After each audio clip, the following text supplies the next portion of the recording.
buka jadi misalnya pengkhotbah. Nah itu paling gampang memang ya pengkhotbah itu. Ya sekali lagi saya tidak mendeklarasikan suatu sama muslim, enggak, cuma kita melihat secara objektif gitu loh, bahwa selama ini seperti ini kondisinya teman-teman gitu loh. Ya sangat tidak diminati oleh mahasiswa. Padahal kalau kita melihat pada konteks sejarah ya, ulama klasik, ulama klasik Islam juga itu penulis. Ya ada Ibnu Rus, Ibnu Khaldun, siapa lagi? Hafiz apa namanya? Banyak sekali ini ya. Bahkan seorang ilmuwan muslim dalam bidang etnografi, seorang geografis, Ibnu Battuta aja menuliskan sebuah catatan, ya enggak? Nah, ulama kontemporer juga sama. Misalnya kita melihat di Indonesia lah, nggak usah jauh-jauh. Misalnya ada Buya Hamka, ada Pak Natsir, luar biasa. Soekarno yang apa namanya, yang dikatakan dulu agak golongan marhenis juga punya banyak.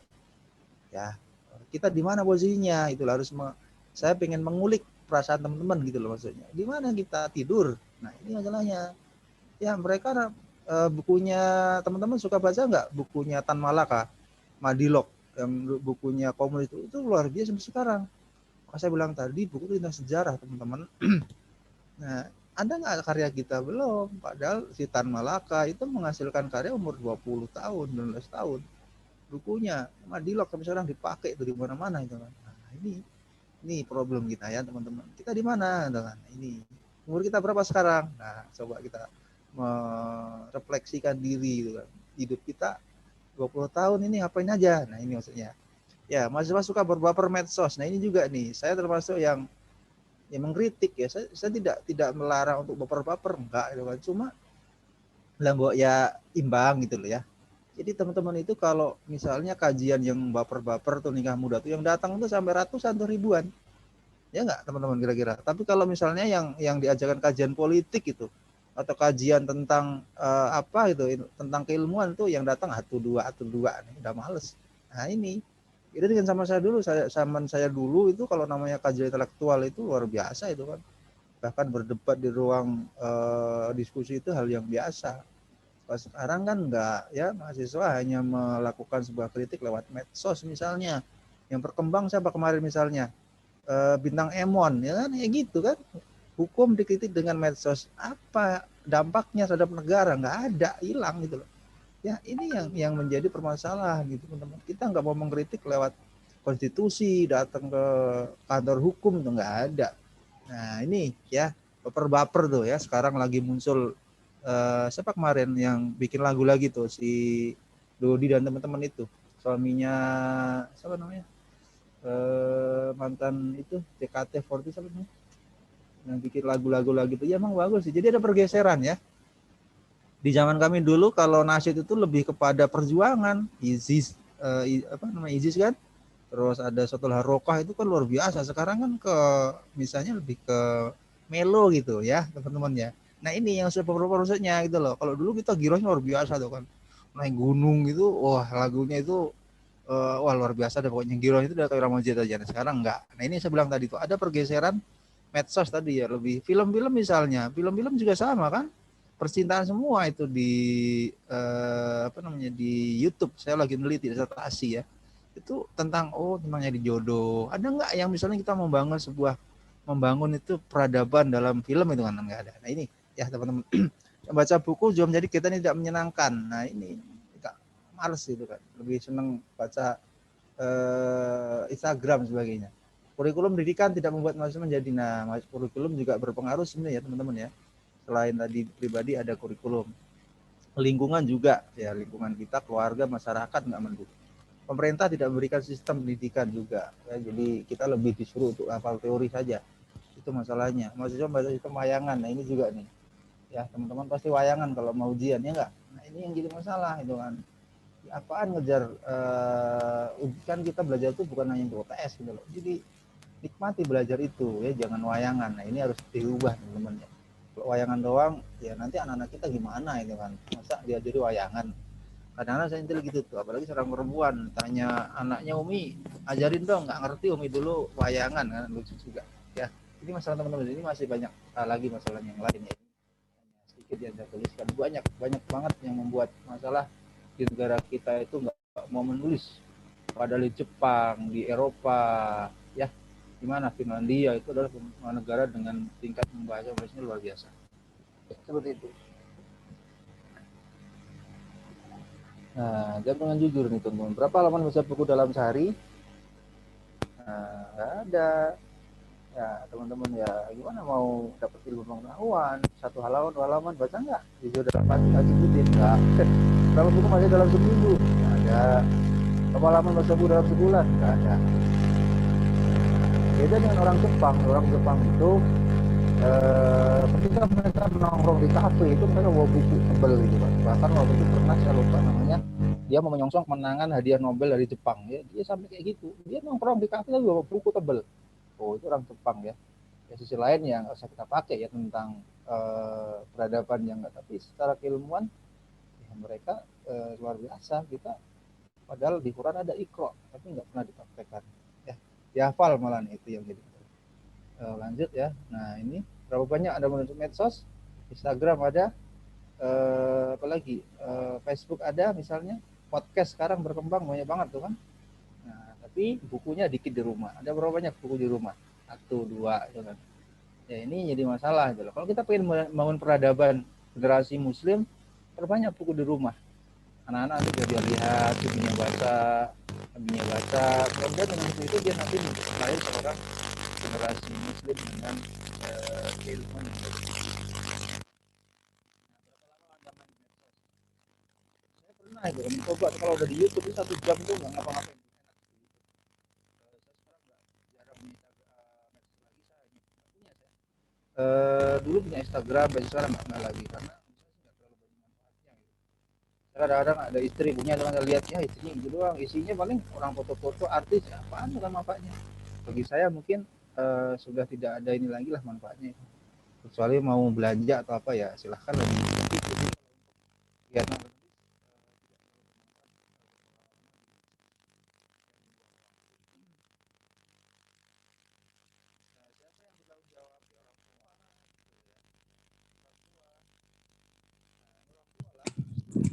Ustadz, suaranya Kecil. ada kresek-kresek gitu jadi kurang jelas. Sekarang udah ya. Oke ini tanggung jawabnya siapa, orang tua, dan teman-teman kan bakal jadi orang tua nanti ya enggak. Nah ini yang jadi masalah gitu kan. Jadi jangan membuat ego terhadap pribadi, tapi pikirlah anak-anak. Nah, itu yang paling penting. Usianya udah 20 tahun kan rata-rata kan, sudah saatnya memikirkan bukan pribadi tapi masa depan. Nanti anak saya kasih apa, pendidikannya bagaimana. Ya ini yang harus dipikirkan gitu teman-teman. Jadi agar hidup nanti itu nggak garing ketika masuki pernikahan.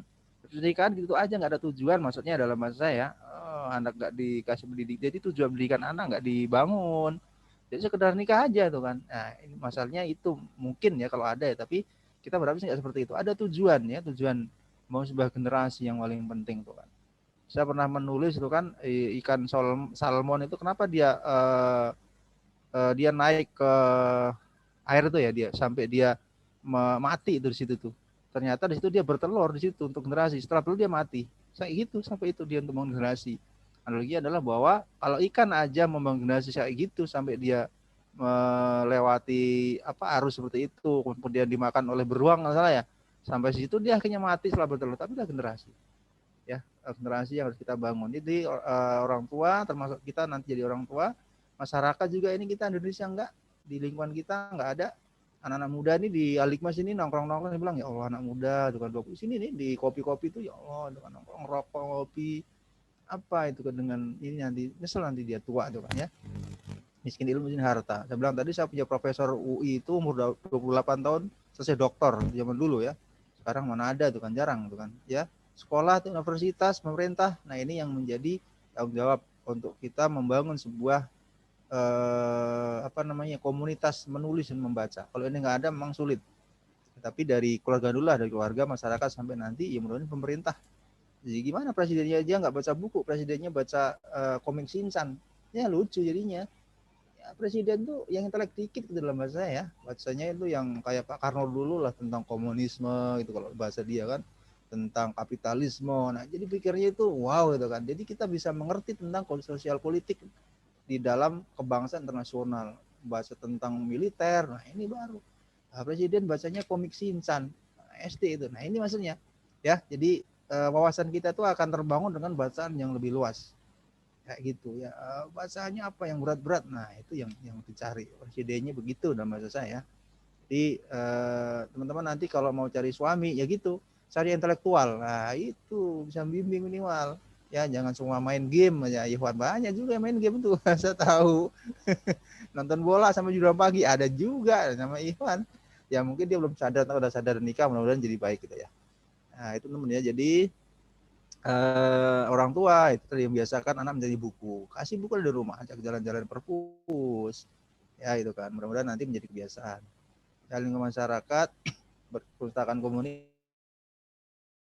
menulis. Nah, kayak kita udah mulai nih, insya Allah ya. Apa-apa, mau 2 orang 3 orang, insya Allah akan jadi pahala nanti. Ya, karena bangun ini lama, bisa nanti yang nulisin bukan saya, anak-anak saya jadi atau anak teman-teman gitu kan. Dulu ini warisan dari orang tua saya zaman dulu bikin komunitas, kita nggak tahu. Kebaikan itu akan teruskan oleh generasi yang kita nggak tahu. Yang penting niat saja dulu. Hasil itu Allah yang menentukan ya. Jangan melihat hasil, proses saja ya. Ya, universitas, kurikulum. Nah, ini yang menjadi masalah. Ya, kurikulum kita nggak pernah itu kan mengadopsi kurikulum tentang menulis itu kan. Kayak gitu. Pemerintah juga nggak ada, pemerintah pusat juga nggak ada. Nah, ini menjadi masalah. Ya, sinerginya harusnya dari keluarga kemudian pada tingkat pusat kalau kita mau membangun sebuah bangsa yang berperadaban ilmu gitu kan. Luar biasa teman-teman. Kemarin kapal kita hilang ya. Ya gimana usianya 40 tahun itu, HP aja umur 5 tahun udah rusak. Mau dibilang kapal masih canggih, logikanya aja udah nggak bisa diterima kalau saya. Ya nggak, sepeda motor aja umur 5 tahun udah ringsek, apalagi kapal selam gitu loh. Nah ini kalau media kan tutup-tutup kadang-kadang. Saya kan orang jurnalis jadi tahu media itu kan banyak nggak jujur itu kan ya namanya. Di luar sana itu udah bikin kapal selam tanpa awak. Ya kapal selam itu nggak ada pakai orang lagi, udah di situ di kapal di bawah itu udah banyak kapal itu. Kapal segede apa doang tapi nggak ada awaknya gitu loh. Nah kita masih kayak gitu. Apa teman-temannya tadi bangsa kita bukan bangsa peneliti ya, bukan bangsa periset. Kita hanya bangsa yang suka berdebat di media sosial, ngomong-ngomong sana kemari. Itu kadang-kadang saya jadi gimana tuh kan, gimana kita mau membangun bangsa ini ya, susah ya, karakternya seperti itu ya. Kita lanjut teman-teman ya. Nah resume itu apa sih? Resume itu adalah meringkas resume itu ya.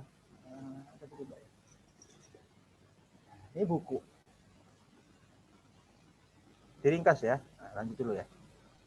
Nah, tidak boleh menambahkan pandangan pribadi. Ya udah, ringkas aja. Nah, kita coba caranya kayak apa ya. Jadi ringkas aja selesai. Ya, jadi jangan menambahkan pandangan pribadi kalau resume.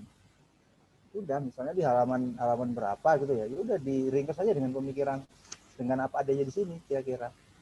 Ya, tapi nanti juga memang caranya itu butuh proses ya. Kan hanya apa sih yang disebut dengan resume itu adalah meringkas. Ya, meringkas saja. Jadi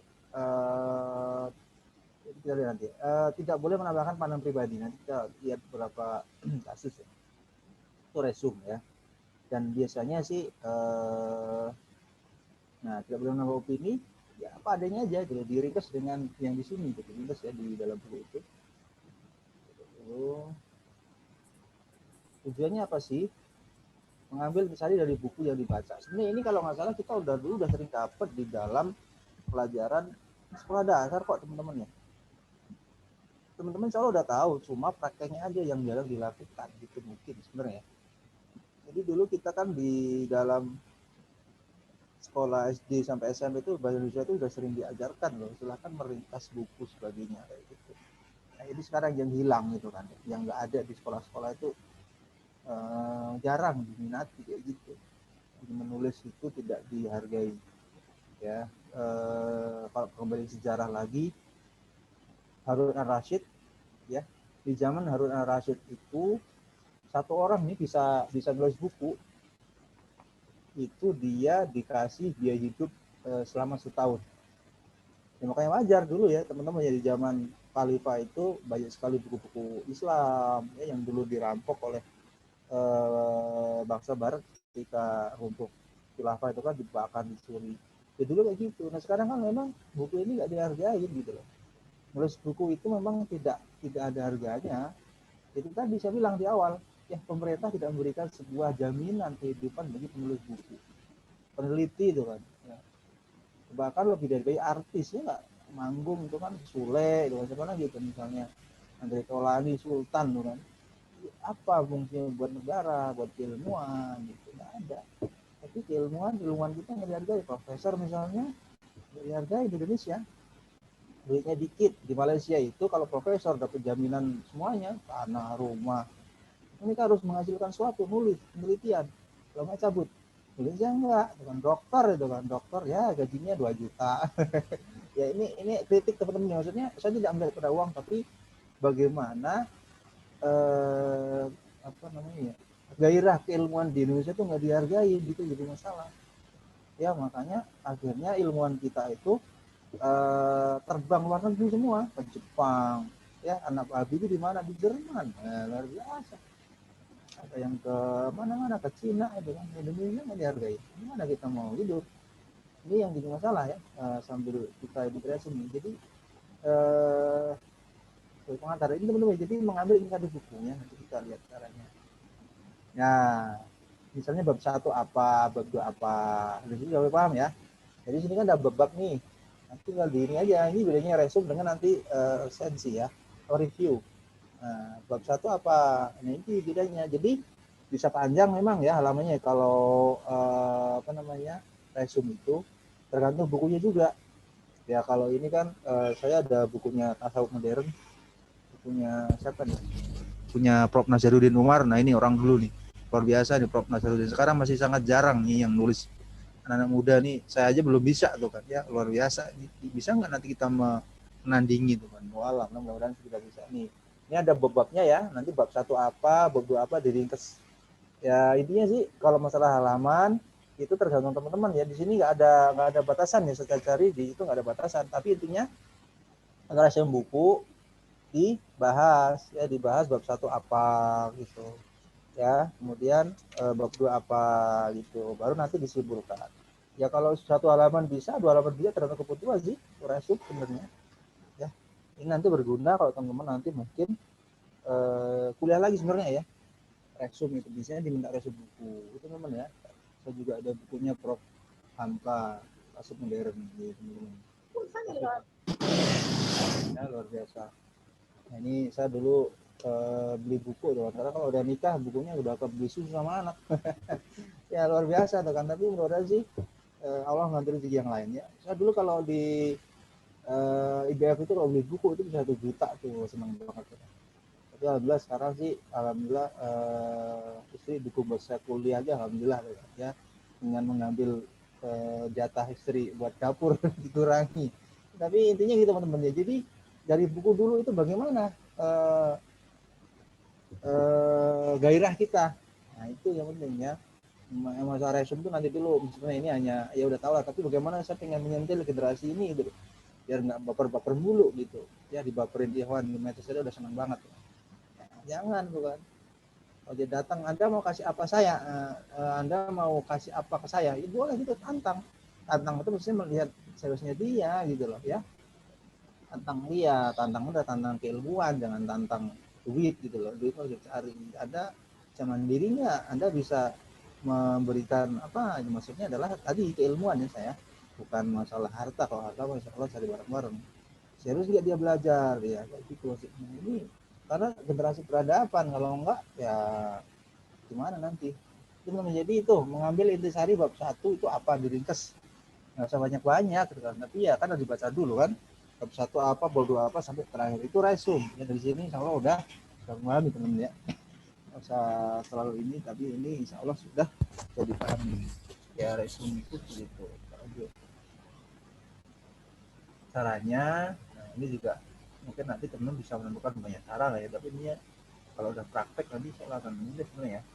Temukan poin-poin penting dalam baca gagasan pada buku atau bacaan. Ini kalau saya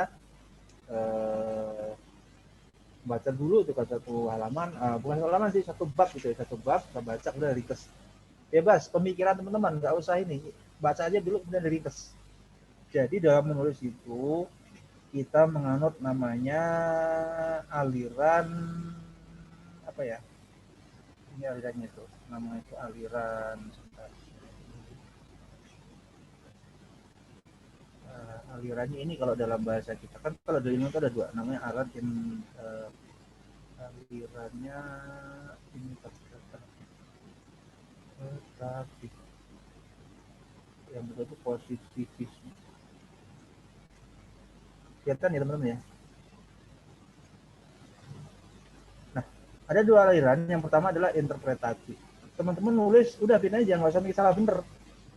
Jadi misalnya nih membaca bab 1 udah baca aja. Kemudian ringkes dengan yang ada di sini. Jangan berpikir salah benar. Tar dulu. Yang penting udah dibaca, kemudian udah masuk ke sini, tulis udah selesai. Itu interpretatif namanya, menafsirkan dari teks. Ya, kalau kami di dalam kajian teks, di dalam ilmu komunikasi namanya ada penafsiran ketika membaca. Ya udah tergantung teman-teman. Kalau salah, ya udah orang lain nanti tulis dong gitu kan. Jadi bisa begini, teman-teman nulis buku itu ya, nulis buku tiba-tiba dalam satu halaman ada orang baca tuh kan, kok begini, tulis dong kalau ada mau kayak gitu. Nah kalau kita menulis buku salah, orang harusnya melihat apa tulisan. Ini yang jadi masalah, kita kan nggak kayak gitu. Jadi abaikan tata bahasa dulu kalau pengawalan ya, kuliah dulu. Abaikan masalah benar salah, namanya orang ringkas itu pasti salah. Ya, jadi abaikan aja itu kan, abaikan aja tata bahasa ntar dulu, yang penting teman-teman udah menulis itu dulu. Ketika sudah membaca bab 1 tulisnya dulu dalam pikiran itu apa tuliskan, abaikan tata bahasa, abaikan titik koma dulu kalau dalam bahasa saya awalan ya. Nanti kalau udah selesai dibaca, oh kayak gini, baru dibenerin kosakatanya, baru benerin kata-katanya sebagainya. Nah itulah bentuk. Nah jadi itulah menulis. Jadi kalau dalam bahasa saya abaikan dulu itu kan, abaikan dulu tata bahasa untuk mulai menulis awalan. Bahkan ketika saya menulis disertasi teman-teman ya, saya lagi menulis disertasi proposal, saya nulis juga ini kemarin berwarna ini ada resume ya, menulis kan. Nulis ini ada makalah saya di UIN ya misalnya ya akademis ya. Nulisnya gimana itu kan? Ya tulis dulu, kalau saya biasanya ini saya tulis dulu nih, saya tulis itu kan. Tulis itu kan, benar nanti ada referensi kayak gitu. Ya, jadi intinya ketika untuk mulai menulis adalah abaikan salah benar, abaikan masalah tata bahasa. Itu kan aliran interpretatif. Kalau ini positivisme nih, ya teman-teman yang kuliah sudah selesai kenal ini kuantitatif alirannya, memang sangat benar. Kalau dalam nulis ya ini abaikan dulu, udah jangan mikir salah benar saja dulu. Ya makanya kemarin waktu gaduh siapa di UIN Jogja, Pak Abdul Aziz ya, Pak Abdul Aziz itu dia mengeluarkan apa kemarin teman-teman tentang apa itu namanya membolehkan hubungan di luar nikah. Itu memang secara agama salah, tapi akademik dia benar karena dia meneliti disertasi dan nulis 3 tahun. Nah kita keluar-keluar doang di media ini, ya kita harusnya nulis. Bisa apa kalau kita nggak disertasi, kritik lewat opini ya, di media dengan argumentatif, dengan apa namanya, dengan critical review kayak tadi kayak gitu ya. Kalau saya di akademis ya tadi misalnya nih dengan diresum dulu kemudian dikritik kayak gitu.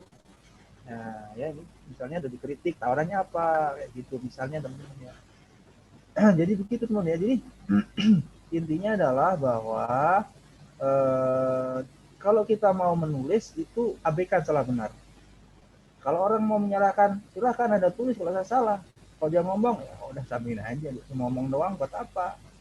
Nah, kalau kita salahnya di pas diskusi debat ya pas debat dong kayak gitu. Jadi itu adil. Dulu juga sama ketika sejarahnya kenal nggak si Pramudia Anantatur? Baca novel nggak? Novelnya baca nggak? Bumi Manusia dan sebagainya itu kan musuhnya Pak Hamka itu kan, Profesor Hamka itu kan, ya itu sangat luar biasa itu. Kalau kritik Islam itu luar biasa lewat majalah, hujat. Tapi kata si Prof Hamka, kalau dia nulis, ya kita mesti cuma tulis yang bagus, ya gitu. Makanya si Pram ini sama Prof Hamka ini walaupun bermusuhan secara ideologis dia sahabatan. Dia berdebatnya lewat buku. Nah ini yang nggak ada zaman sekarang teman-teman ya, lewat buku mereka. Ya, jadi makanya si Hamka itu 100 buku kan luar biasa. Dan dia nggak pernah membenci Soekarno, nggak pernah membenci si Pram yang dulu menghujat dia, nggak pernah. Luar biasa nih Prof Hamka nih. Kita jarang ulama gitu ya. Ya, seorang ulama intelek, bahkan dia seorang ulama, seorang politikus, seorang jurnalis, ketua MUI, ketua keluarga, luar biasa. Dan bahkan dia nggak kuliah kayak kita, dia hanya lulusan madrasah Tanawiyah, ya. Nah, menggunakan bahasa bentar ya, bahasanya itu pikiran tara dulu. Caranya adalah temukan poin-poin penting. Ya, apakah poin pentingnya di paragraf 1 atau 2? Gitu. Ya, perhatikan momen yang telah dibuat terangkai secara benar. Nah, tapi intinya ini cara yang ideal, tapi intinya baca dulu, kemudian kalau dalam bahasa menulis dengan cara bodoh. Jadi dulu tulis. Nggak usah pikir orang lain, nggak usah pikirin sana sini. Tulis dulu, tulis. Nah, jadi ketika menulis itu merdeka, merdeka aja. Merdeka, menulis itu jangan dibuat oleh apapun, jangan jangan penulis salah benar dan sebagainya, itu aja. Bahkan kadang-kadang kalau saya lagi sedih itu cerita tuh, jadi cerpen tuh kan, cerpen yang itu, tulis cerpen kan, kayak gitu. Jadi bebas loh kan, ternyata kata selesai loh, kok saya bisa gini ya, kadang-kadang saya bacanya nangis sendiri kok, padahal saya sendiri, bener loh. Kadang-kadang saya bingung kok bisa ya tuh kan, nah itu tadi karena udah menyatu mungkin, jadi ketika nulis loh. Padahal ketika saya selesai itu, kok saya bisa kayak gini, kadang-kadang aneh kalau dibaca sekarang tuh kan, kayak nggak percaya kalau baca sendiri, nggak, bingung jadinya teman-teman ya. Kemudian poin-poin udah ya. Lagi. Nah itu review. Review itu memberikan keluhan. Nah ini kalau ini agak berat kalau ini memang. Kalau ini perlu pemikiran. Karena ada pandangan pribadi.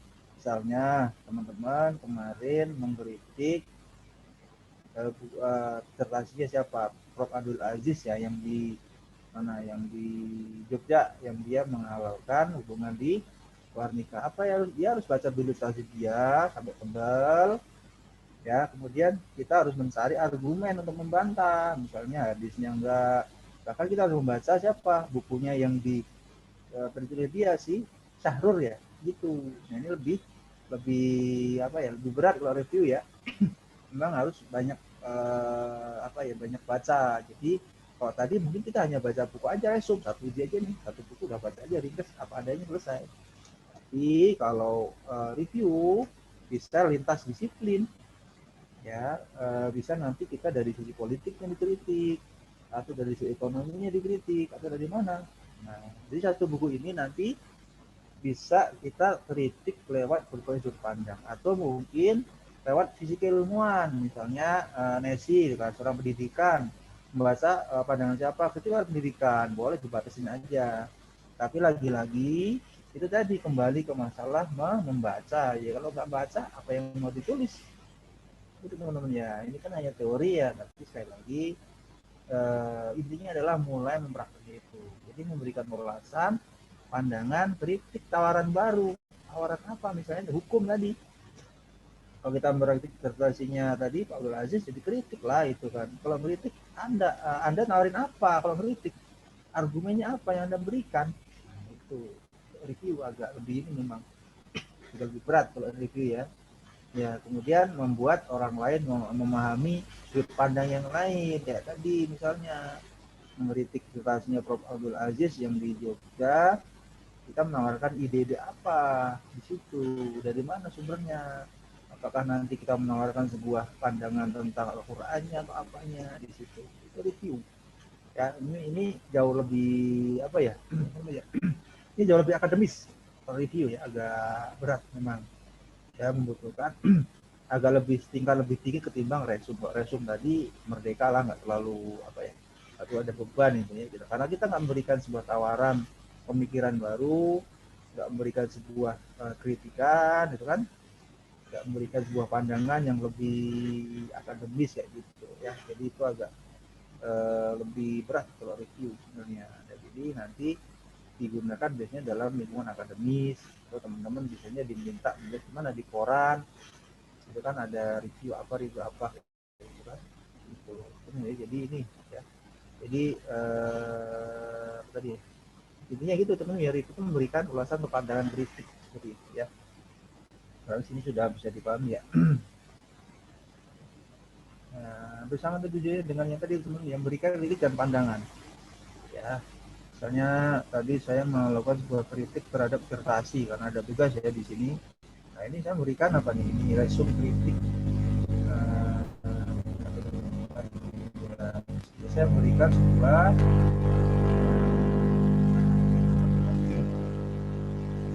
karena teman-teman pakai ini tugas kuliah ya. Ini nanti ada sama sih.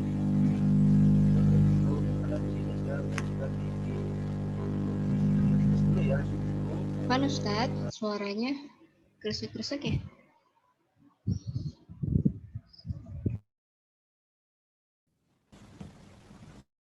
Sudah.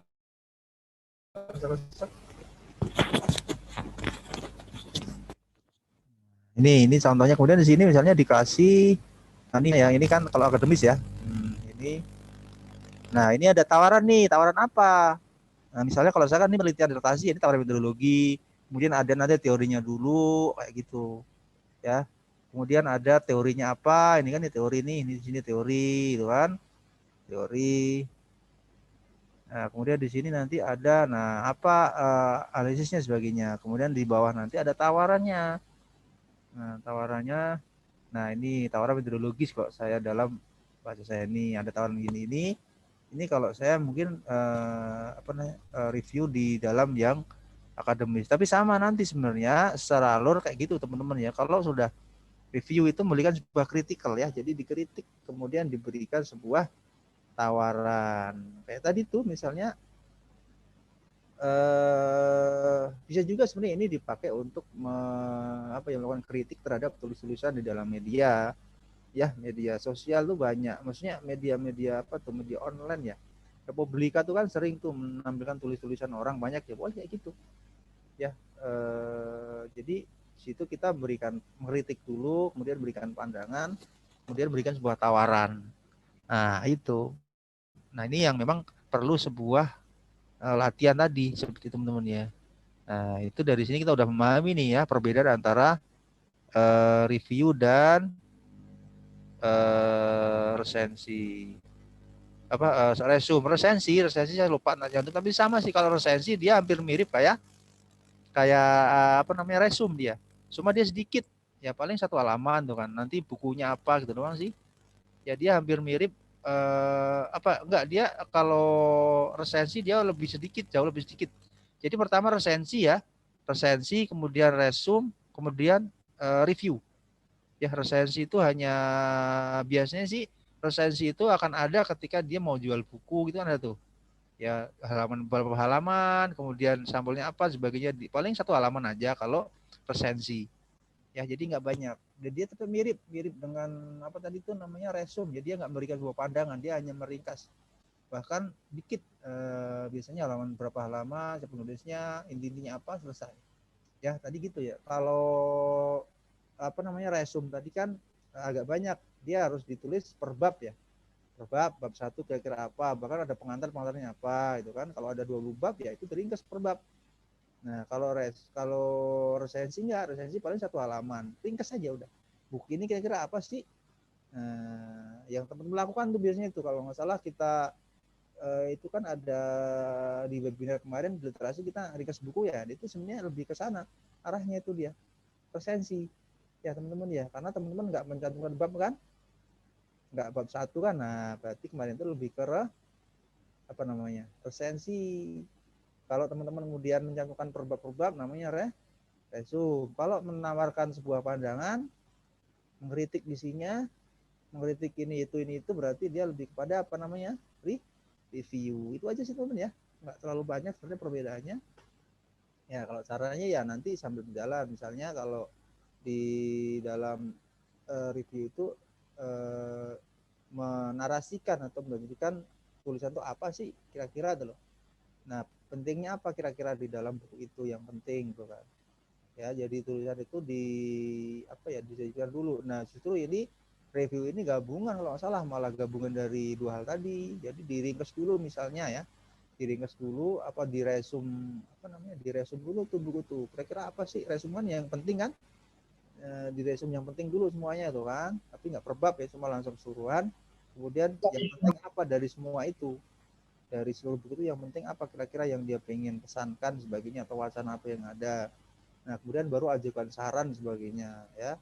Kemudian beri rating kalau perlu ya, kalau enggak nggak apa-apa, ini tidak wajib. Itu untuk apa namanya, review buku ya. Itu teman-teman ya sebenarnya ya, sederhana banget. Ada yang mau ditanyakan silahkan. Insya Allah. Itu Gimana Mbak Fani. teman-teman? Ada yang Silakan, ada ditanyakan? yang mau ditanyakan. Enggak harus ini, enggak apa, silakan bebas mau tanya apa. Bebas, insya Allah. Silakan aja ya, apa yang mau ditanyakan. Ya, insya Allah sudah tergambar ya teman-teman semuanya, teman Itu lebih enak literasi. kalau kita Bedanya ketemu, review sama enak iya. offline praktek tuh kan. Kalau saya bisa gitu, udah praktek 5 menit tulis dengan udah bisa gitu. Tapi ya karena kita online ya sulit memang. Tapi kalau offline ya praktekin tuh laptop, dia kan ada buku tulis ya, itu kan ada hasil. Tapi ya karena ini online ya sudah teori sih. Sebenarnya kalau saya memang lebih suka praktek, bahkan saya ngajar penelitian itu praktek, teori mau banyak sendiri aja tuh kan. Paling mahasiswa kan mau praktek langsung cepet biasanya gitu loh ya.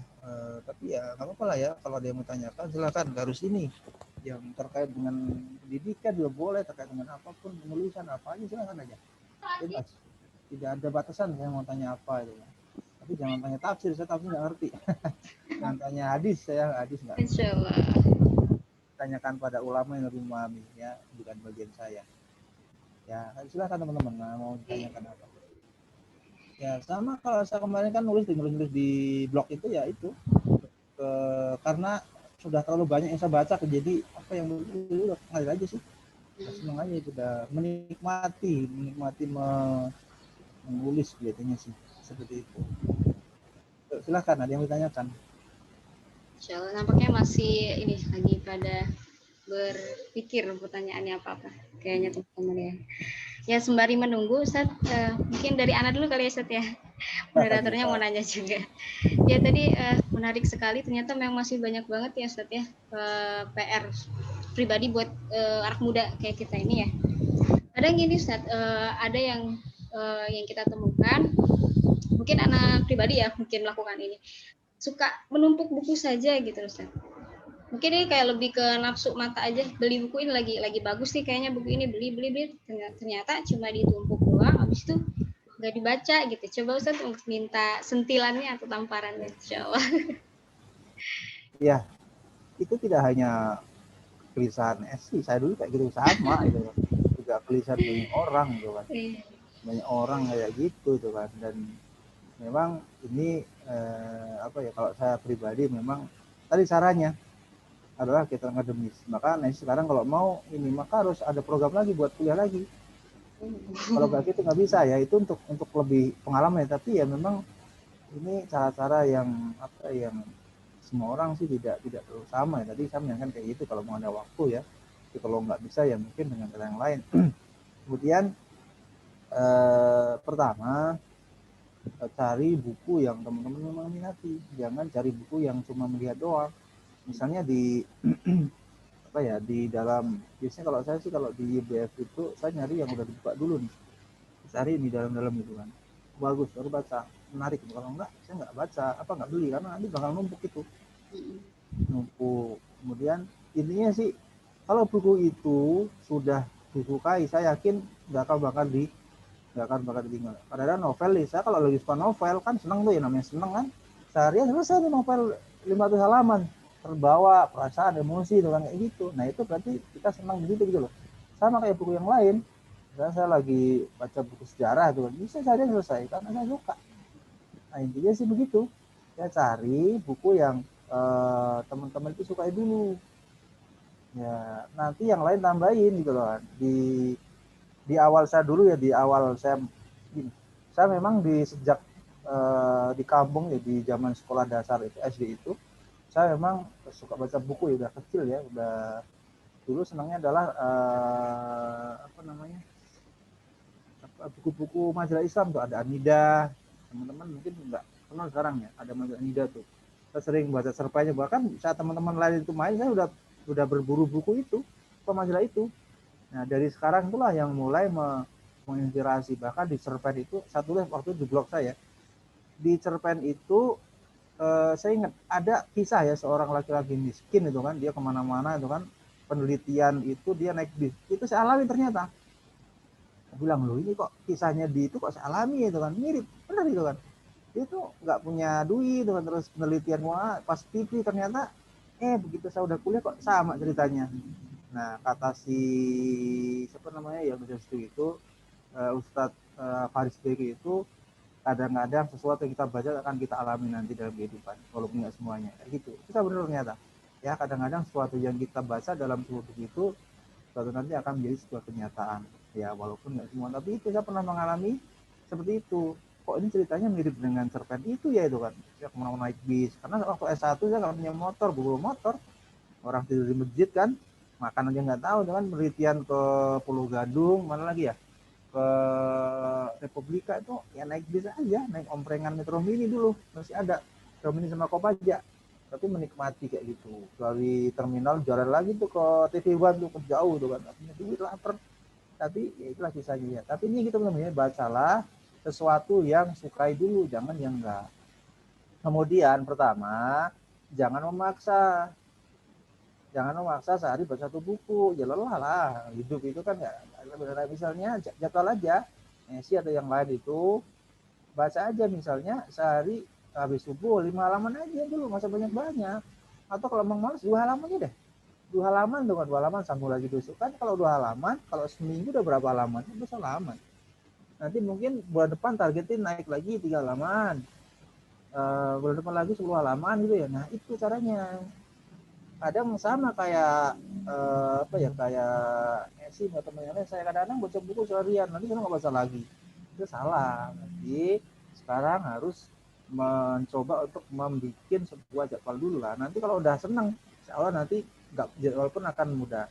Yang bikin jadwal dulu, apakah habis subuh atau apa, atau kalau lagi senggang coba waduh buku baca sebentar. Kita dulu begitu, naik busway baca itu kan, lagi nunggu ini baca. Jadi saya dulu namanya mengerenkan diri lewat membaca tuh kan, bener tuh. Ketika saya di busway itu baca buku begini, ada bapak tuh kan, dia udah jauh tuh kan, datang mau ngapain, pukuk jempol gitu, iya pak. Saya bilang wah luar biasa. Bahkan saya mulai mencoba untuk berbeda dengan orang lain di busway itu ya, orang itu main handphone kayak gini, handphone dia bilang ini orang apa, dia bilang saya coba baca koran, baca buku gitu aja, ternyata lebih enak kayak gitu loh, ketimbang ya apa ini dia ketawa-ketawa lewat di WA tuh kan. Jadi lebih produktif gitu loh. Jadi nanti temen-temen gitu coba aja untuk kayak gitu ya. Selain ya Quran iyalah sebagai penghafal Quran ya, tapi itu juga penting keilmuan ya, itu jangan ditinggalkan, karena kalau kita nggak mengintegrasikan lewat ilmu pengetahuan ya nggak bisa itu, kita hanya dihafal doang ya Quran kan. Coba teman-teman di YouTube buka, itu ada Profesor Jeffrey Lang itu, yang profesor matematika itu, ada dokter siapa tuh, banyak banget itu, karena mereka membaca, mereka nggak hafal Quran tapi memahami, tuh luar biasa kan. Itu misalnya ada di situ tuh di YouTube itu, dia sudah membuat tesis umur 15 tahun mengkritik Bible. Orang Inggris itu, orang Eropa itu kan, dia hanya baca terjemahnya doang Quran, ini luar biasa, ini kitab Tuhan. Nah berarti apa, mereka nggak menghafal dulu tapi menghafal dulu, luar biasa kan. Dan mungkin kalau kita lebih banyak menghafal nggak dipahami mungkin ya walam ya, tapi intinya gitu. Karena apa, karena dia berangkat dari pembacaan, dia baca buku udah banyak, baca kitab-kitab agama lain, ini kok gini, jadi dia menemukan bentuk. Ternyata begitu membaca Quran, nah ini luar biasa, ini kitab Tuhan, nggak ada bisa membantah. Nah ini yang paling penting teman-teman. Jadi sekali lagi silakan dibikin jadwal dulu, kemudian mana bawa buku yang sukai dulu. Nah itu sukanya apa, novel ya, nggak apa novel dulu, yang lain tinggalin aja dulu, yang lain tambahan apa itu kan, novel nggak salah, enggak, baca aja, nanti beranjak novel yang lebih bagus. Kita dulu awal-awal suka novel itu yang mungkin ya tadi tuh kayak muda dulu ya, yang tentang percintaan itu, ini naik lagi novel tentang ilmu pengetahuan, naik lagi novel tentang konspirasi kayak gitu. Jadi semakin ini semakin naik. Ternyata walaupun novel ada manfaatnya banyak banget ya gitu. Jadi itu teman-teman ya, jadi bikin jadwal sehari, usah banyak lah, awalan habis subuh aja, habis sholat baca aja 3-4 lembar, besok baca lagi gitu, nanti insya Allah akan ada pemasukan. Lagi yang kuliah nih, yang masih kuliah harus kayak gitu, bikin jadwal aja ya. Itu dari saya. Bisa menjawab. Ada lagi silakan. Insyaallah, jazakallah khair Ustaz. Ada lagi alhamdulillah Ustaz. Ini dari Kak Syahbandi Syahril. Assalamualaikum. Oh ini. Waalaikumsalam. Izin bertanya, bagaimana ya Pak kalau ada penulis yang bukunya kita review tentang bukunya, kita mereview tentang bukunya, tapi dia malah menuntut kita karena kita menaruh beberapa hal yang kurang dari buku tersebut. Oh iya, berarti ini kayak kasus di mana kasusnya? Ada kasus nggak? Ada kasus di mana misalnya? Ada nggak kasus di mana itu kan? Ya sebenarnya kalau udah review itu kan kalau kita sudah kayak gitu ya nggak ada salah bener sih ya. Kecuali memang itu nanti apa ya? Selama ini menurut saya sih kasus-kasus itu amat jarang ya kita mereview gitu ya. Kemudian ya kalau ada yang salah biasanya dia itu kalau udah masuk di apa ya? Gini loh. Jadi bisa jadi malah orang itu nggak memahami cara mereview. Ya. Jadi tidak masalah. Kalau memang kurang ya udah dibenerin aja itu kan. Tapi selama ini sih saya kira kalau ada orang mereview itu perdebatannya sih ya mereka mereview ulang kayak gitu nggak pernah sih menurut saya sih yang masuk ranah hukum, kecuali memang kita tujuannya nggak bener itu ya beda lagi. Tapi selama kita tujuannya bener mereview ya nggak salah. Ya bahkan kan kalau dalam perdebatan di akademik itu luar biasa itu. Ya perdebatan akademis itu saya pernah baca bukunya Prof. itu saling tapi itulah. Nah saya pernah membaca sebuah kritik juga itu kan di dalam buku itu karena memang kultur kita tuh kayak gitu, kita lebih senang menertawakan orang ketimbang mengkritik balik kayak gitu. Jadi menurut saya sih tidak masalah sebenarnya, jarang sih ya yang sampai dia masuk ranah hukum kayak gitu. Saya belum pernah mendengar, kecuali teman-teman ada pernah mendengar saya nggak tahu ya. Selama ini sih kasus-kasus yang mereview buku kemudian sampai ranah hukum enggak sih.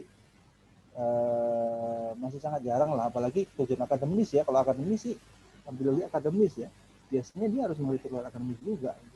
Ya karena banyak kita mengkritik itu kan kontra tuh. Misalnya kita mengkritik pemikiran liberal, ya nggak apa-apa itu kan, itu kan boleh sebenarnya.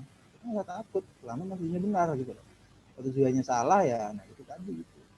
Intinya memang kalau kita menulis itu banyak apa ya, apalagi dalam lingkungan akademis sebagainya itu nanti banyak perdebatan, ada yang nggak suka, ada yang mengkritik balik, itulah wajar. Nah punya kita sih kalau kita mereview ya mereview harus dilawan dengan review juga ya gitu.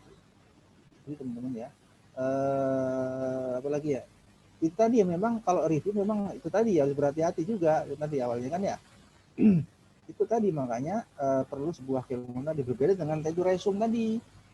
Resume kan memang tidak memberikan pandangan gitu kan ya, kita hanya meringkas apa isinya. Memang sekali lagi untuk menghindari yang tadi memang berhati-hati gitu loh. Tapi kalau kita sudah berhati-hati sudah memberikan pandangan ya bukan salah kita itu kan ya, karena kita kan melakukan review pemikiran orang itu berbeda. Apalagi kalau dia memahami sebuah kaidah akademis, biasanya itu dia nggak akan menuntut apa-apa ya seperti itu. Karena banyak sekali itu kan buku-buku itu melawan kritik review itu udah sangat biasa itu. Apalagi dalam kami di akademis itu udah wah udahlah itu kan, udah itu udah memang itulah makanan kami tuh ya, mengkritik dikritik dan sebagainya itu udah biasa. Tapi kan pemikiran menarik dimana kita berdebat medsos itu kan, nah yang tidak ada ujungnya ya lewat pemikiran buku itu untuk dibangun gitu kan.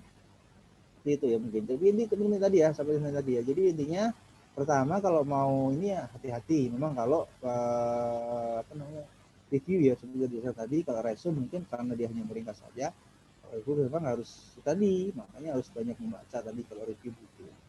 Ya harus menggunakan pandangan yang lain sebagainya. Kalau itu udah kita cantumkan referensinya sebagainya, ya sah saja. Tadi misalnya saya kan mengkritik tadi mereview ya. Ini kan saya menunjukkan referensi. Nah ini banyak referensinya nih, menggunakan ini. Nah referensinya, walaupun nanti bentuknya berbeda ya, bentuk apa namanya cara referensinya itu berbeda, tapi setidaknya udah berikan referensi di sini gitu. Ini contoh ini saya dalam akademis ya, ini udah ada footnote-nya dan begitu tuh. Nah ini udah ada. Kalau dia punya lain ya, dia harusnya menulis juga kayak gitu. Seperti itu. Biasanya sih kalau dia menyalahkan itu dalam bentuk karya juga, tidak hanya dalam bentuk omongan. Kalau omongan saya nggak tahu, mungkin orang itu nggak mau dikritik doang sebenarnya kayak gitu ya. Seperti itu mungkin yang jawab dari saya. Silahkan ada yang lain. Masya Allah. Ada lagi nih Ustaz dari Kak Fatia Intan. Assalamualaikum. Waalaikumsalam warahmatullahi. Jadi yang bertanya, apakah nanti BPT-nya udah Ya, ada. insya Allah nanti ada. Ada Kirain BPT-nya pertanyaan. ada. Iya, Fatia, insya Allah nanti ada. Ya. Oke, yang lain teman-teman ada yang ingin ditanyakan? Oke, sepertinya Bebas, nggak harus ada deh. masalah ini ya, silakan teman-teman ya, nggak harus masalah buku. Pendidikan juga boleh, apa yang teman-teman keluhkan tuh apa sama kuliah atau apa, silakan aja ya. Saya bisa berbagi motivasi kepada teman-teman ya. Mudah-mudahan sih menjadi semangat anak muda kan. Rata-rata kan ini kan anak generasi Z ya. Lahiran tahun berapa rata-rata? 95, 94, 96, 7, 97, 98. 98 ya. Mudah-mudah. Ya, seperti istri saya 96. Ya, silakan ada yang mau ditanyakan. Gimana teman-teman, ada? Sepertinya belum ada ya. Ridwan nih ngumpet. Ada. Atau mau ini mau menyampaikan langsung boleh kakak-kakak. Ya kan kalau ada yang unek-unek apa gitu kan. Ini anak muda nih yang ihwani-ihwani calon generasi juga gitu kan, berpesan untuk terus belajar. Ya kalau webinar ini kan hanya sekali doang, tapi membangun sebuah masa depan itu dengan teman-teman gitu. Tantangan ke depan itu luar biasa teman-teman ya, teknologi gitu kan. Jadi kita harus belajar tuh kan. Saya sekarang itu kan jadi begini. Saya sebenarnya di kampus itu mencari komunitas akademik. Saya belajarnya di mana saja. Saya belajar statistik, belajar dari YouTube kok teman-teman. Semuanya tuh kan. Tapi kalau kita nggak gitu nggak bisa. Kalau kita belajar tanpa akademis memang membosankan dan nggak teratur, nggak terstruktur biasanya. Saya belajar di kampus itu kan hanya 1-2 jam malah. Apalagi S3. Biasanya nggak ngasih kuliah, kita berdebat sendiri sama teman-teman itu kan, kasih makalah, bikin makalah tadi itu kan. Kalau udah S3 tuh nggak ada dikasih kuliah dia. Ya, jadi udah mandiri, makanya kita harus mandiri kayak gitu teman-teman. Nah, harusnya N1 kayak gitu juga. Ya. Ya, ini ambil ada nih dari Fatia Intan. Izin bertanya tips dan trik untuk meringkas pelajaran agar mudah dipelajari dan diingat. Oke, Ustadz ini Fatia Intan kebetulan dari salah satu murid di Asyifa, anak murid saya ikutan juga. Gitu. Kita juga semester Ya, berapa jadi nih? masih kelas 2, sekarang kelas 3 SMA. Oke. Baik. Jadi ini ya sebenarnya ya ini sebelum saya masuk ke jawaban ini ya. Sebenarnya pasti pertanyaan itu pertanyaan untuk mengringkas pelajaran agar mudah dipelajari dan diingat. Oh, ini yang saya kira diingat tadi itu. Jadi kurikulum pendidikan kita itu memang lebih suruh mengingat. Yeah. Kalau yang pertama tadi saya setuju nih, untuk meringkas pelajaran dan dipelajari dulu nih. Kalau diingat gini, saya kalau ngajar mahasiswa saya nggak mau dia hafalan. Bahkan ketika saya memberikan sebuah soal UTS UAS, saya pengennya nggak hafalan. Buat apaan? Pemikiran, eksplorasi itu. Jadi teman-teman nggak usah ngingat. Nah, tipnya adalah agar teman-teman memahami adalah tadi tuh meringkas poin-poin yang dianggap penting saja. Ketika nanti diringkas poin-poinnya, teman-teman sudah enjoy. Nah, memang kembali lagi sih, memang kadang-kadang teman-teman itu terbentur oleh kebijakan dosen sebenarnya. Ada dosen yang memang dia harus plek dengan ibu apaan. Kalau saya sih eksplorasi, misalnya saya lebih menanyakan pemahaman, ada kasus, apalagi mohon maaf tingkatnya S1 ya, S1 sudah tidak layak lagi sebenarnya kalau hafalan, kalau di tingkat universitas ya. Jadi sebelum itu ya triknya adalah teman-teman silakan diringkas, kemudian apa ya teman-teman ya, intinya adalah cari poin-poin yang penting, tapi jangan diharapkan itu nanti yang keluar akan ujian, karena kita nggak tahu, kecuali memang itu dosennya ngasih tahu nih ini ujian gini, silahkan aja dihafal. Tapi ini begini loh, siapa yang bertanya tadi? Fatia ya? Iya, Fatia harus memiliki sebuah frame yang lebih luas. Tujuan meringkas itu bukan hanya untuk ujian, itu yang harus dibangun dulu, tapi membuka wawasan lebih luas. Kalau nanti Fatia tujuannya untuk diingat, kemudian misalnya dalam lingkup akademik selesai, nggak bisa. Maksudnya gini, maksud saya itu nggak menikmati proses belajar itu. Kalau ada frame lain yang dibangun, misalnya memang gimana cara menjelaskannya? Jadi intinya meringkas pelajaran itu adalah bukan karena kita ada tugas dari guru, bukan dari dosen, tapi karena ada keinginan belajar. Ini gimana membangunnya? Kadang-kadang bingung juga sih kalau anak satu ya. Bagaimana membuat frame seperti itu loh. Nanti kalau udah kayak gitu, biasanya akan menikmati meringkas itu. Ya, biasanya kan mahasiswa itu meringkas buku itu hanya karena untuk dosen misalnya, jadi malas, nggak menikmati membaca tadi, nggak menikmati ringkas buku. Nah, triknya adalah yang pertama tadi, ya berarti tadi silahkan di-refresh poin-poinnya aja dulu, tapi jangan jadikan tujuan untuk nanti agar keluar di UTS UAS. Itu abaikan dulu aja itu ya, seperti itu ya. Dan memang orang per orang berbeda-beda sih cara meringkas buku itu, pasti berbeda-beda. Kuncinya temukan sesuai dengan gaya belajarnya Fathia dulu lah ya.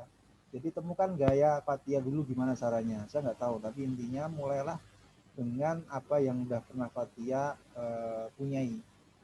Misalnya dia meringkasnya dengan nulis di dalam buku tulis atau apa gitu kan, poin-poinnya apa gitu, atau Fathia tiba-tiba menulisnya lewat komputer atau apa, silakan aja. Nah, ini tergantung dengan apa namanya pribadi yang pernah Fathia lakukan. Mungkin saya dengan Fathia berbeda. Mungkin itu jawaban dari saya.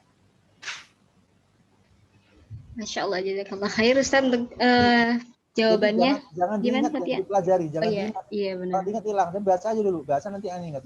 Saya dulu pernah tuh kan praktek, hanya baca buku aja, itu baca buku tuh kan. Begitu udah ditanya, oh ternyata keluar sendiri gitu loh. Kalau nanti diingat, jadi membaca buku jangan dihafal, pahami aja dulu. Jadi kalau sudah mengutip Bob Sadino, bacalah dengan cara goblok. Baca dulu aja, nggak usah dipikir masuk enggak. Kalau udah dipikir masuk enggak, nggak masuk. Bahkan kita baca 100 buku aja yang masuk sedikit, itu otak manusia. Ya nggak teman-temannya? Kita baca 100 buku pun dikit yang masuk, apalagi nggak baca. Nah, maksudnya gitu. Jadi bacalah dengan cara goblok aja, baca dulu aja, nikmati dulu. Nanti lama-lama akan masuk dalam pemikiran. Kayak gitu. Jadi saya buktinya kayak gitu teman-teman ya. Jadi saya di Al-Hikmah, tapi alhamdulillah bisa kuliah di FIK di UIN itu. Misalnya rata-rata kan anak Unpad, UGM luar biasa teman. Kadang-kadang saya malu, tapi saya bersaing. Kenapa? Karena saya bisa baca buku tadi. Itu mungkin ya dari saya. Oke, alhamdulillah. Oh, tidak terasa sudah hampir 5:30 ya, Ustaz. Kalau di bukanya jam berapa ya? Jam 17.45 ya kalau nggak salah. Kebetulan kalau di Bengkulu bukanya jam 6 berapa ya? 6.18, hampir 6:30. Kayaknya teman-teman udah mau persiapan buka juga ya. Tapi kayaknya masih banyak pertanyaan. Terkhusus anak ini kayaknya masih banyak banget yang ingin ditanyakan. Boleh nanti di grup boleh. Oh boleh ya, Masya Allah. Ya. Tapi mungkin satu ya, Ustaz ya. Kita pikir aja pokoknya. Yang ini, Ustaz. Tadi kan resume sama review. Mau nanya yang resensi ya, Ustaz ya. Itu kan resensi itu biasanya ditaruhnya tuh di belakang buku ya, Ustaz ya. Kayak menjelaskan tentang kelebihan buku gitu. Kayak biar orang-orang tuh jadi tertarik ingin membaca buku tersebut. Nah, kadang tuh apa sih, Ustaz, yang menjadi poin-poin yang harus diperhatikan biar kita tuh nggak sampai spoiler gitu sama buku yang akan dibaca gitu. Ya, pertama memang tadi ya setiap orang memiliki gaya masing-masing ya. Tapi intinya sih walaupun resensi ya itu diharapkan baca dulu buku itu, baca buku itu kemudian diubah dengan pemikiran teman-teman dulu. Ya, jadi usahakan jangan plagiat. Jangan plagiat. Gimana ya? Jadi intinya gitu tuh. Ya intinya sih kalau poin-poinnya mungkin teman-teman sudah banyak lah rata-rata jadi dalam contoh-contoh banyak, tapi intinya sih sesuaikannya dengan pikiran teman-teman mau diajarin kemana sih isi buku itu kayak gitu ya. Tapi intinya sih memang ini perlu sebuah latihan juga, dengan nggak mungkin kita baru sekali resensi itu udah langsung bagus. Nggak, nanti akan temukan gaya itu udah lama itu kan. Bahkan saya ingat zaman dulu tuh, zaman masih koran itu ya, masih kita belum online itu luar biasa, penulis itu memang dihargai itu kan. Dulu ada seorang penulis itu Bolagong salah ya, yang sekarang Rumah Dunia itu yang di Banten tuh, yang tangannya satu yang menghasilkan, yang bikin Rumah Dunia itu bahkan sampai 500 kali dia nulis cerpen atau apa dikirim ke apa namanya teman-teman ke koran, nggak pernah diterima zaman dulu. Tapi dia nggak putus asa tuh kan, betapa dulu tuh itu susah gitu loh. Ya kalau teman-teman baru nulis resensi 1, 2 kemudian putus asa ya ini maksudnya belum inilah, banyak apa namanya, banyak latihan dulu gitu, nanti menemukan gaya masing-masing ya. Kayak teman-teman nanti akan ditemukan seperti apa, itu menjadi satu. Oke, insya Allah. Jazakallah khair, Ustadz. Banyak sekali ini wawasan atau pengetahuan yang didapatkan di sore hari ini, insya Allah. Untuk teman-teman mungkin yang masih pengen nanya, tadi alhamdulillah sudah diperkenalkan dari Ustadz, boleh ditanya di grup ya, insya Allah. Silakan di grup aja, Oke, santai aja. karena kita terbatas Mau, oleh waktu dan mau nanya skripsi juga boleh kali oh, ya. boleh tuh, Masya Allah tuh, Mau boleh nanya teman-teman. jurnal apa, mau nanya bikin makalah bagus, silakan aja. Oke, Apa, silakan aja. Mau nanya nyari jurnal internasional, saya bantu cari, ada banyak. Silakan aja ya. Mau Ustaz, mau bimbingan penulisan ilmiah, silakan aja. Oh, Masya Ya. Allah. Gitu. Terus saya mau S2 nih, mau bimbingan proposal tesis, silakan aja. Silakan tanya. Iya, Ya, karena itu bidang saya. Silakan aja ya. setelah ikut webinar ini jadi pengen belajar lagi, Masya Allah, Ana. Lagi, Tapi paling pengen minta rekomendasinya tempat yang memungkinkan untuk kerja tapi sambil kuliah gitu, Ustaz. Insya Allah nanti, Ustaz ya. Silakan nanti ada Iya. ya. Baik teman-teman semuanya, Masya Allah sekarang udah menunjukkan jam 17.26. Mohon maaf tadi diambil waktunya sama Ana bertanya. Oke, Insya Allah kita akan memasuki acara yang keempat ya, yaitu penutup. Tapi Insya Allah sebelum penutup, mari kita dengarkan dulu dari Ustadz. Mohon berkenan untuk memberikan closing statement bagi kita semua. Ya, teman-teman, intinya sih sebelum tadi mereview, meresum, presensi, pintunya adalah lewat baca buku. Selesai. Itu aja dulu sih teman-teman ya.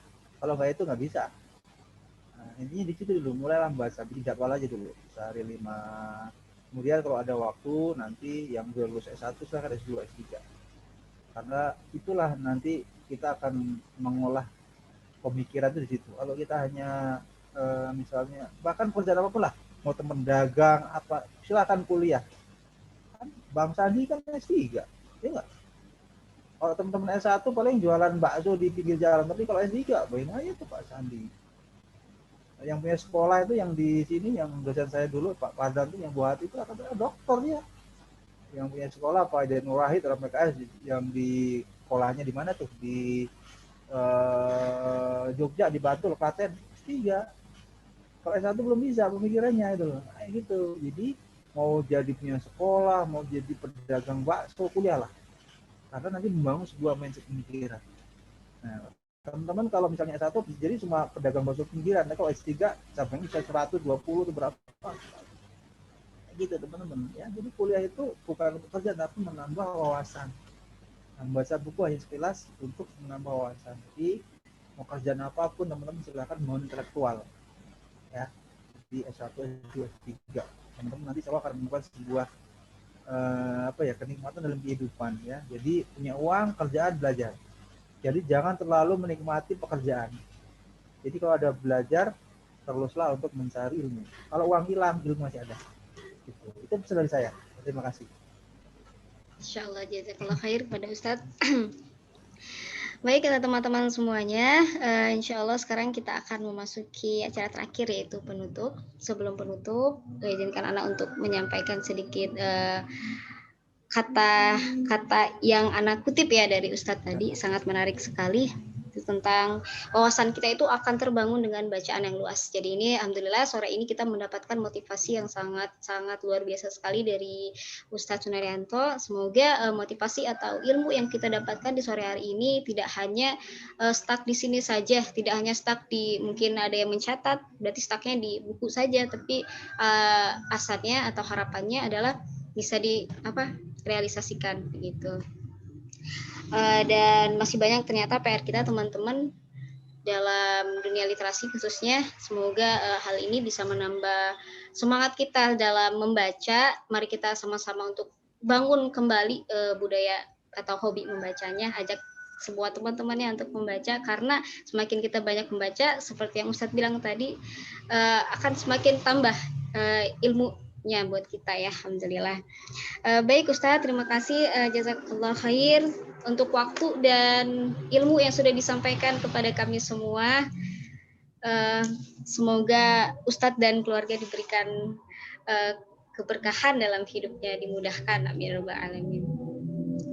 Dan terima kasih dan jazakumullah khair kepada teman-teman semua yang sudah menyempatkan waktu untuk hadir. Tadi juga Anda lihat ada yang dari Mataram ya, dan dari Mataram, ada yang dari Malang, Masya Allah. Pada semangat nih. Berarti nak Semoga semangat seru kita ya. nggak cuma sampai di sini ya, insya Lintas Allah. provinsi ya, luar biasa. Senang banget nih. Iya, Mudah-mudahan nanti ada kegiatan lain yang kita bisa lebih banyak lagi mahasiswa kita kumpulin dah. Ya, insya Allah, insya Allah. Sukses terus. ya, insya Allah. Alhamdulillah, semoga kita bisa bertemu di lain kesempatan dengan terus menambah ilmu-ilmu baru. Baik Ustadz, jazakallah khair, dan teman-teman semuanya, salam literasi. Semoga kita bisa bertemu kembali di agenda yang luar biasa ini. Mari kita tutup acara kita pada sore hari ini dengan mengucapkan lafaz hamdalah. Alhamdulillahirabbil alamin. Istighfar, astagfirullahaladzim, astagfirullahaladzim, dan disempurnakan dengan doa kafaratul majlis. Subhanakallahumma wa bihamdika asyhadu an la ilaha illa anta astaghfiruka wa atubu ilaik. Dari Ana, Afan Mini, Assalamualaikum warahmatullahi wabarakatuh. Waalaikumsalam. Syukur Ustaz. Waalaikumsalam warahmatullahi wabarakatuh.